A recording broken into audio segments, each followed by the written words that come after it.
I know, I know it's the Indiana Pacers. Come on, man. The Toronto Raptors have won 8 out of their last 10, and they're the number 6 seed. If we have any Cavs fans watching right now, I'm sorry you guys have been devastated by injuries as well. But anyways, welcome back to the channel. We have a Raptors video. Not really going to recap that much about tonight's game because it was the Indiana Pacers, and they are definitely trying to get as good of a pick as they humanly can.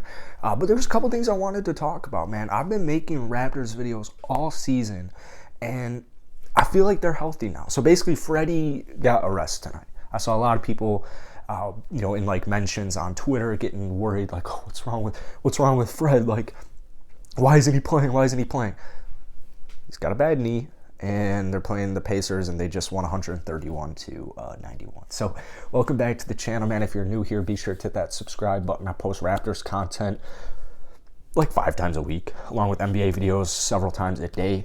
Raptor Nation, you guys gave me like 300 likes on our last video, so I am so blessed for you guys. Thank you so much. We're like 13 subs away from 10.3, so everything for the algorithm really helps the channel. Let's try and hit 131 likes today, but I have a feeling Raptors Nation's going to go above and beyond like they always do, man. A lot of love to you guys. So, OG Anunoby, welcome back.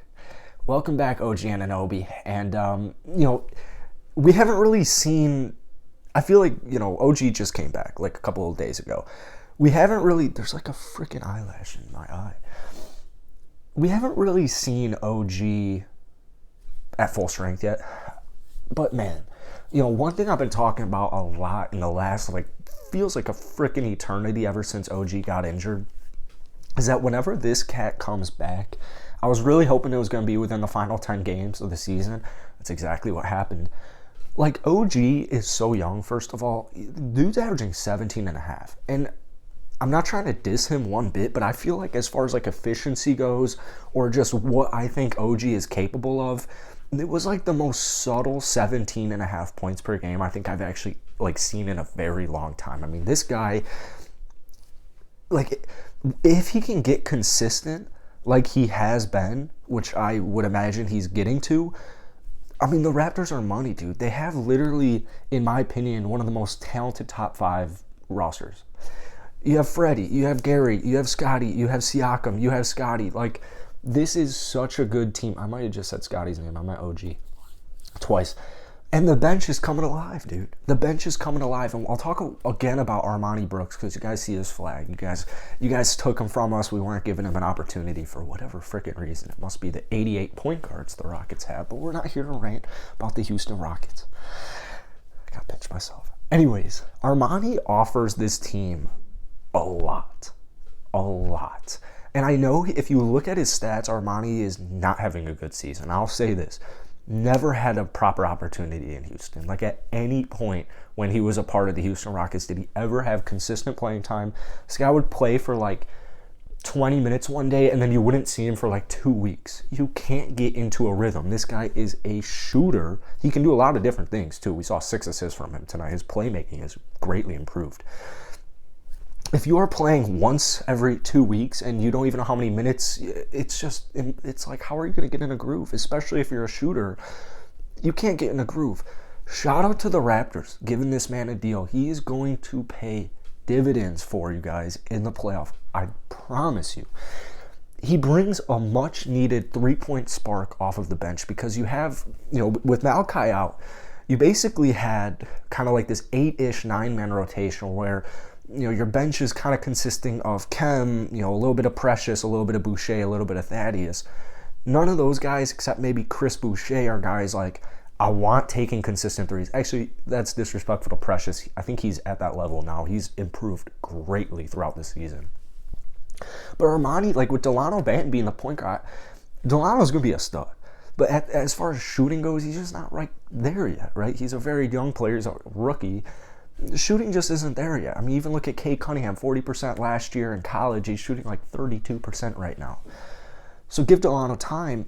Armani stretches that floor, dude. And and he fits into this culture and system perfectly because Armani's the type of guy, he's been through a lot of stuff. I actually have a video on this channel about the story of Armani Brooks because when Houston first signed him, he's a UH guy, it was such a hometown great story. He's been through so much. You know he is going to give you everything he has in the tank anytime he steps out on the floor, along with just being a good teammate and a great guy. He's a huge piece. He's a huge piece. But tonight, once again, I know you're playing the Indiana Pacers, and I know especially at that big man position, they are absolutely devastated right now. But as far as confidence goes, this was exactly the game you want. You had an extremely efficient game from your three starters outside of Kem and Freddie, who had efficient games. They just didn't play much. Scotty Barnes missed 8. He went 8-11, missed 3 shots. OG, 6 of 9, 3 of 5 from downtown, missed 3 shots. Pascal Siakam, 10 of 15, did a great job facilitating the ball. Him and Scotty both did a phenomenal job of facilitating the basketball tonight, with Freddie being rested. 23 points, 6 rebounds, 7 assists, and 3 steals. We've talked about it on this channel a billion times. Pascal Siakam's passing, it's the most underrated part of his game. I mean, this guy is playing at an all-NBA level, all-star level, obviously, and he's just another piece that they have. They have so many guys, dude. Gary Trent Jr. didn't play tonight, but you have Freddie, Gary, OG, Pascal. You have all of these scorers, Scotty. You have all these scorers in your starting lineup that if Thaddeus, Boucher, Precious, Armani, and Delano can just chip in every single night like they did tonight, 11 points for Thaddeus, 15 for Chris, 18, dude, Precious too, 18, 6, and 4 in just 24 minutes tonight. That man is going to be a stud. He's going to be a problem. He's going to be a problem. I think every Raptors fan, I think every Heat fan knows that as well. Like, why Precious? Why do we have to get rid of Precious? That's what Heat fans are saying right now. We want Kyle Lowry. We're about to lose the first seed. We should have gotten Damian Lillard. Like, that's how Heat fans feel right now. Precious Achiuwa, diamond in the rough. Diamond in the rough. So, this bench is coming alive, dude. That's what you need. We know the starters are going to provide you with what you need. The starters are probably going to give you 80 a night at least. If that bench can just chip in, if you can get 2 double-digit scorers every single night from that bench, the Raptors, they can be every team in the NBA. They can be every team in the East. They could get to the NBA Finals. I know it sounds crazy. You guys know my prediction. I have the Raptors as the 5 seed, which, you know, thanks to my struggling Chicago Bulls, that actually might be in play. This is a talented basketball team. Boston's Monday. When Toronto beats Boston on Monday, the NBA is going to be aware. They're going to be like, oh my God, Toronto's like 5 games technically out of the first seed. Once they beat Boston, maybe move into the 5, but I think Chicago beat Cleveland tonight. It's just, everything is happening now. Everything is coming together, and this is exactly what you want to see. I can't even contain my excitement for the Toronto Raptors because they deserve it, man. They've played 17 games so far this season through like 72 games or 74 games healthy. So if you can get fully healthy, if your starting 5 can get fully healthy, your bench can get fully healthy, which they're getting to, I don't know who can stop them. You guys know my prediction. They're going to the second round at the very least. That's it for today. Drop some comments down below about I just had a hiccup cough. Oh my goodness. Drop some comments down below on the Toronto Raptors. Hit the like button. Let's try and hit 131 likes on today's video. And I'll see you guys tomorrow.